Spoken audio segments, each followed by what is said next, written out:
নমস্কার বন্ধুরা, রূপাপুরি চ্যানেলে তোমাদের সবাইকে স্বাগত। আজকে আমি বানাবো পাবদা মাছের একটা পাতলা ঝোল।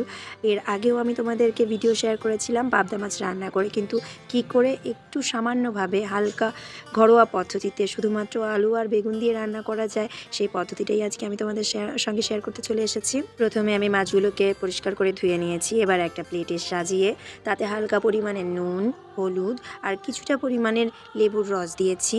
আর ওপর থেকে কিছুটা সর্ষের তেলটা দিয়ে মাখানোর একটাই মাত্র কারণ, সর্ষের তেলের একটা খুব সুন্দর গন্ধ থাকে, যে গন্ধটা আমার ভীষণ পছন্দ, আর আমি তাই বেশিরভাগ সময় সর্ষের তেলটাকে ব্যবহার করি। এবার গরম তেলের মধ্যে মাছগুলোকে হালকা করে ভেজে নেব, বেশি কড়া করে ভাজা যাবে না, তাহলে মাছের যে আলাদা স্বাদ সেটা নষ্ট হয়ে যায়।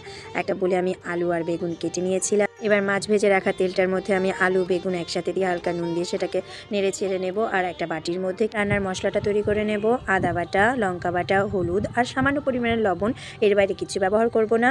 এবার কড়াইতে রাখা আলু আর বেগুনটার মধ্যে মশলাটাকে দিয়ে দেব। 5 মিনিটের মতো মশলাটাকে কষতে দেব। 5 মিনিট পরে হালকা পরিমাণের আমি মশলাটার মধ্যে জল ঢেলে দেব। যতক্ষণ না পর্যন্ত দেখতে পাচ্ছি তেলটা হালকা উঠে এসেছে ততক্ষণ কিন্তু কষাতে হবে। জলটা দেওয়ার পরে 5 থেকে 7 মিনিট জলটাকে ফুটতে দিতে হবে। এবার ভেজে রাখা মাছগুলোকে দিয়ে দেব। মাছগুলো দেওয়ার পরে আরও কয়েক মিনিট রাখতে হবে। তারপর একদম পুরোপুরি আমার তরকারিটা রেডি হয়ে যাবে।